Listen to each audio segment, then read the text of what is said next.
बधाई देता हूँ, अपनी तरफ से माफ़ी मांगता हूँ। माफ़ी इसलिए, जैसा मानवेंद्र जी ने बताया कि सुबह सुबह एक छोटा पारिवारिक संकट हो गया था, वापस घर जाना पड़ा। लेकिन मैं भी आयोजन करता हूँ पुष्पेंद्र भाई, और मुझे पता है कि कैसी दुख होती है आयोजन करने वाले के मन में कि भाई आखिर में कुछ गड़बड़ ना हो जाए। तो जैसे ही, और उधर भी परिवार ना ऊंचा हो, ये समय संगठन के स्वार्थ का समय नहीं है। संगठन के झंडे ऊपर नीचे होते रहेंगे, कोई जरा बड़ा हो गया, कोई जरा छोटा हो गया, ये महत्वपूर्ण नहीं है। इस समय किसान की आवाज ऊंची उठे, और आपने उन इलाकों में जाके जहां अभी किसान संगठन नाम का भी नहीं है, उन इलाकों में भी आपने संगठन की शुरुआत की। आप समझिए आपने किसान का गला खोल दिया वहां जाके। इसके लिए आपके विशेष रूप से ऋणी है सभी साहब। यहाँ की जो स्थानीय टीम है, पुष्पेंद्र भाई का तो नाम मैंने जिक्र किया ही, मगर पूरी टीम ने, और गांव को पढ़वाना, बच्चों को बताना, नौजवानों को खास तौर पे बताना, ये काम मैं यहाँ पे नहीं करूँगा।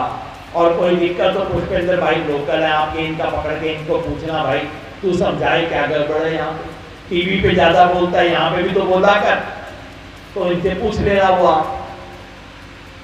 मैं सिर्फ एक सवाल का जवाब यहाँ पे देना चाहता हूँ, जो सवाल हम सब के मन में रहता है। गांव में बैठते हैं, पंचायत में बैठते हैं, कोई ताश मंडी बैठती है, चाय की दुकान पे बैठते हैं, तो चर्चा होती है भाई किसान आंदोलन का क्या होगा।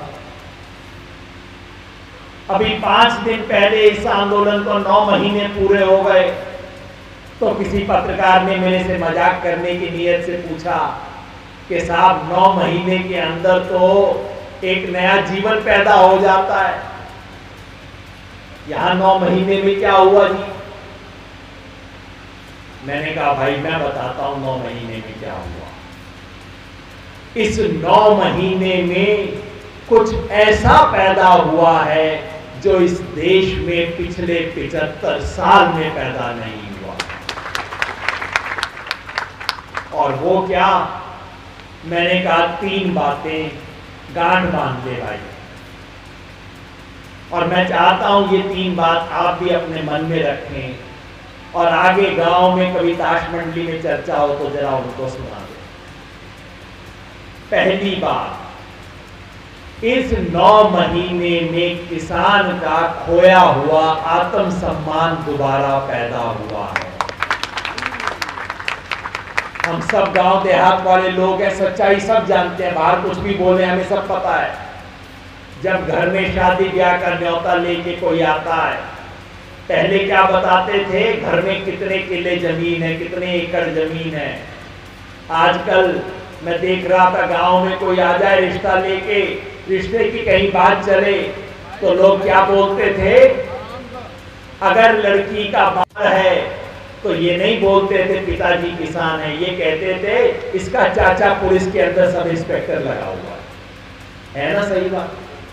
क्योंकि किसान को, जमींदार को अपने आप को किसान कहने में शर्म आती। हमारा बच्चा कॉलेज यूनिवर्सिटी में चला जाए बड़े शहर में, जाके छुपाता था इस बात को कि मेरे पापा जी किसान हैं। आज इस 9 महीनों की पैदाइश ये है कि आज हमारा वो बच्चा दिल्ली में, चंडीगढ़ में, लखनऊ में, बंबई में स्टिकर अंग्रेजी में लगा के घूमता है, I love farmers. No farmer, no food, no future. किसान नहीं होगा तो अन्न नहीं होगा, अन्न नहीं होगा तो भविष्य नहीं होगा। आज ये बात कहने का साहस, ये आत्मसम्मान हमारे बच्चों में आ गया है। और जो समाज, जो वर्ग अपना आत्मसम्मान हासिल कर लेता है, वो बाद में बहुत कुछ हासिल कर लेता है, बहुत लड़ाइयां जीत लेता है। सबसे पहली लड़ाई तो अपने घर में जीतनी है। पहली चीज जो पैदा हुई है इस 9 महीने। दूसरी बात, इस 9 महीने में इस देश के किसान की एकता पैदा हुई है। इससे पहले क्या था जी, आप नारा लगाओ किसान एकता का, तो किसान यूं हाथ करके, हाथ उठा के जिंदाबाद बोलता था। 5 उंगलियां 5 दिशा में होती थी। एक मेरी जाति, ऊपर से मेरा गोत्र, फिर मेरी धर्म, फिर मेरी पार्टी का झंडा, और फिर मेरी किसान यूनियन का झंडा। किसान बटा हुआ था, हाथ ऊपर उठाता था, 5 उंगलियां 5 दिशा में जाती थी किसान की, और इसी का फायदा उठा के ये तमाम नेता किसान के सर पे बैठ के राज करते। सबको पता था, फूट डालो और राज करो। हरियाणा और पंजाब के किसान को आपस में लड़ा के रखो, हिंदू मुसलमान को आपस में लड़ा के रखो, हिंदू को जाति के आधार पे लड़ा के रखो। सबको पता था कि भाई किसान 4.5 साल तक तो रोएगा, बिजली ना है जी, वो डीएपी ना मिलती जी, पानी का ये दिक्कत हो गई जी, फला जगह मंडी में ये हो गया जी, और आखिरी 6 महीने में चुनाव से पहले कोई हो जाएगा यादव, कोई हो जाएगा जाट, उसके अंदर भी कोई बाल्यान, कोई ये, कोई वो, कोई हो जाएगा कुर्मी, कोई हो जाएगा और कुछ ना सही तो हिंदू और मुसलमान। तो बस फिर किसान की परवाह करने की क्या जरूरत है। पहली बार मैं देख रहा हूं, यहां मेरे से ज्यादा उम्र के भी कई लोग बैठे हैं, आप बताइएगा अगर मैं गलत बात आ रहा हूं, अध्यक्ष जी आप भी बताइएगा। मैंने अपनी जिंदगी में आज तक ना देखा, ना पिछले 75 साल के बारे में पढ़ा कि इतना बड़ा आंदोलन जिसमें हरियाणा और पंजाब का किसान एक दूसरे के साथ कंधे से कंधा मिला के खड़ा हो गया हो। हिंदू मुसलमान को तोड़ने की तमाम कोशिशों के बावजूद इस आंदोलन ने हिंदू और मुसलमान को साथ साथ खड़ा कर दिया, जात बिरादरी का अंतर खत्म कर दिया। केरला का किसान भी हमारे साथ आता है इस मंच पे, उड़ीसा भी है, बंगाल भी है, राजस्थान भी है, दिल्ली देहात भी है, हरियाणा है और उत्तर प्रदेश है। पहली बार इस देश के किसान को अपनी मुट्ठी बंद करना सिखा दिया है इस आंदोलन ने। तो पिछले 75 साल में बड़े बड़े आंदोलन हुए, इस धरती को तो बताने की जरूरत नहीं है। ये चौधरी महेंद्र सिंह टिकैत की धरती है, जिससे किसानों ने ऊर्जा ली पूरे देश भर में। ये पश्चिमी उत्तर प्रदेश चौधरी चरण सिंह की धरती है। कम से कम मेरे लिए विचार के लिए बहुत बड़ी प्रेरणा के स्रोत चौधरी चरण सिंह रहे। जब मैं छोटा सा बच्चा था, पिताजी हाथ पकड़ के ले जाते थे कि चल एक बड़े आदमी को सुनने चलते हैं आज, और चौधरी साहब एकदम स्कूल टीचर की तरह 1 घंटा भाषण दिया करते थे। उनसे सीखा, ये उनकी धरती है, और ये उत्तर प्रदेश स्वामी सहजानंद सरस्वती की धरती है। इस धरती को बताने की जरूरत नहीं मुझे आंदोलन के बारे में, लेकिन पिछले 50-60 साल में आंदोलन बड़े बड़े हुए। आपके इलाके ने तो बोट क्लब पे भी कब्जा कर लिया था, वो भी मेरी आंखों देखी बात है, लेकिन इतनी बड़ी किसान एकता आज तक कभी भी हासिल नहीं हुई। ये इस आंदोलन में 9 महीने में पैदा किसान एकता जिंदाबाद, किसान एकता जिंदाबाद।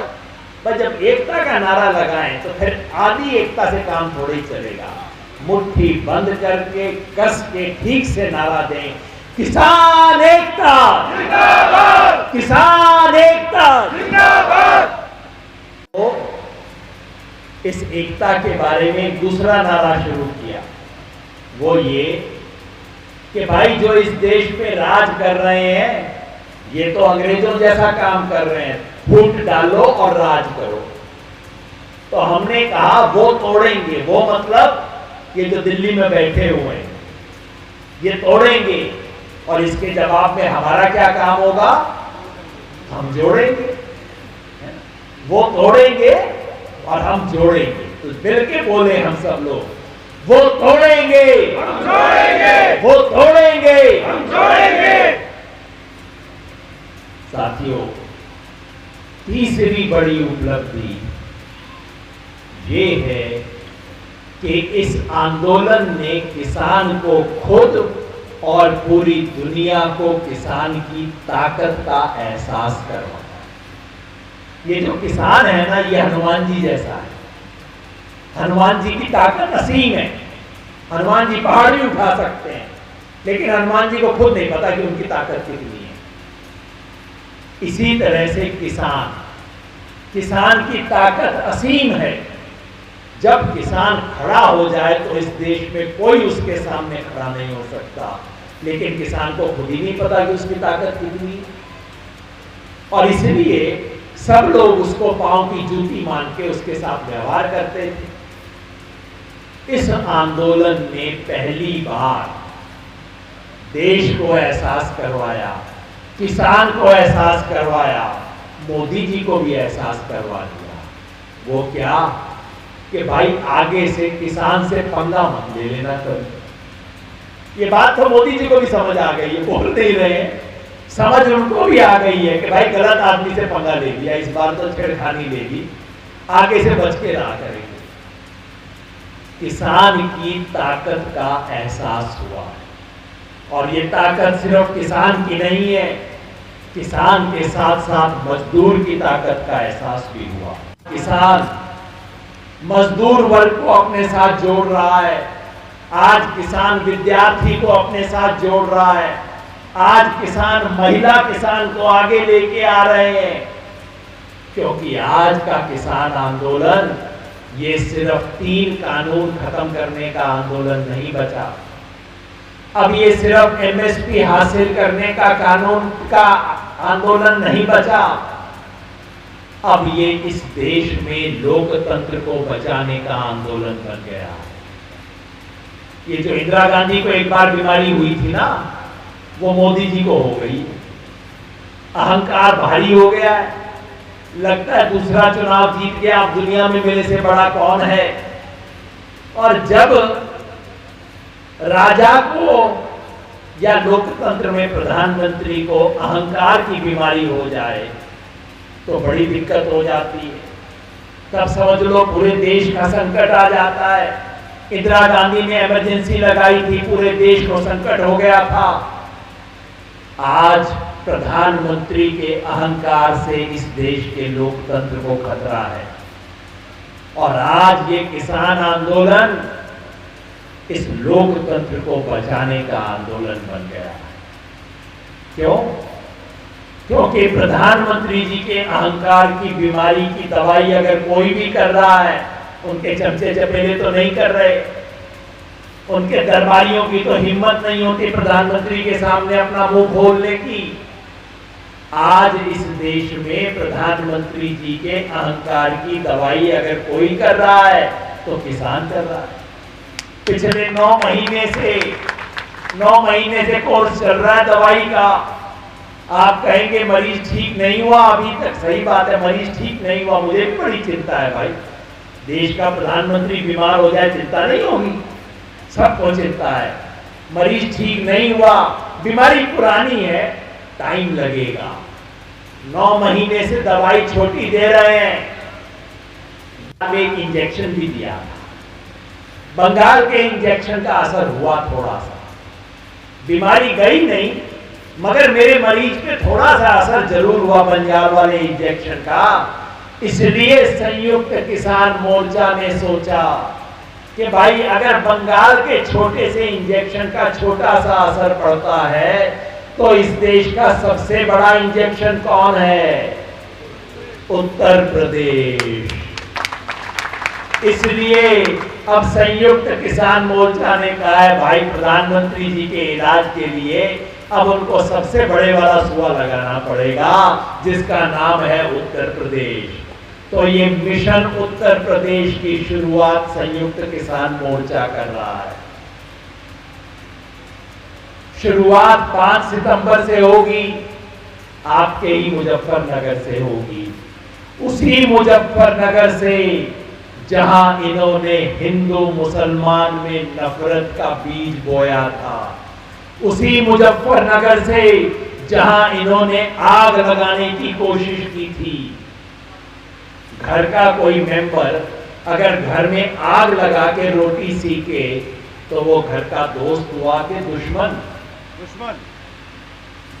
ये घर में आग लगा के रोटी सेकने वाले, इन्होंने मुजफ्फरनगर से ये घिनौनी हरकत शुरू की थी। और उसी मुजफ्फरनगर से इस देश का किसान आंदोलन इस देश को जोड़ने की शुरुआत करेगा, लोकतंत्र बचाने की शुरुआत करेगा। उत्तर प्रदेश मिशन से शुरुआत होगी। इसलिए मेरे दोस्तों, मुजफ्फरनगर सिर्फ कोई स्थानीय रैली नहीं है, किसी एक यूनियन की रैली नहीं है, उत्तर प्रदेश की रैली भी नहीं है। वहां पे पहुंच रहा है आपको देश भर के किसान, ये जैसे इस छोटे से गुलदस्ते में आपको 5-7 राज्य दिख रहे हैं, वैसे मुजफ्फरनगर में क्यारी सजने वाली है। उसमें पूरे देश का किसान आ रहा है और पूरे देश के किसान की इज्जत दांव पे लगी हुई है। देखिए, मैं साफ बात बता दूं, हम सबको पता है, कड़वी बात है, लेकिन मैं मुंह पे बोल देता हूं। ये आंदोलन अगर जीता तो अगले 20 साल तक किसान की मूंछ ऊपर रहेगी। किसी एसडीओ के दफ्तर में जाओगे, खड़ा होकर बात करेगा कि किसान नेता आ गया, पंगा नहीं लेना किसान से भाई, पिछली बार फंस गए थे। और अगर किसी दुर्भाग्य से, किसी गलती से, किसी आपदा से, भगवान की किसी मर्जी से अगर ये आंदोलन सफल ना हो पाया ना मेरे भाई, साफ बात बोलता हूं, अगले 20-40 साल तक इस देश में कोई किसान आंदोलन खड़ा नहीं हो सकेगा, कोई किसान हिम्मत नहीं कर सकेगा खड़ा होने। ये हमारी मुजफ्फरनगर पहुंचे हैं। ये जो 5 तारीख की जो किसान महापंचायत, उसको लेकर कितना उत्साह किसानों में? मैं समझता हूँ 5 सितंबर को मुजफ्फरनगर में जो ऐतिहासिक रैली होने जा रही है संयुक्त किसान मोर्चा की, उसके बारे में पूरे उत्तर प्रदेश में अनेक जगह इस तरह की रैलियां हो रही हैं। आज की जो महापंचायत थी, जो रैली थी, वो तो केवल आह्वान करने के लिए थी।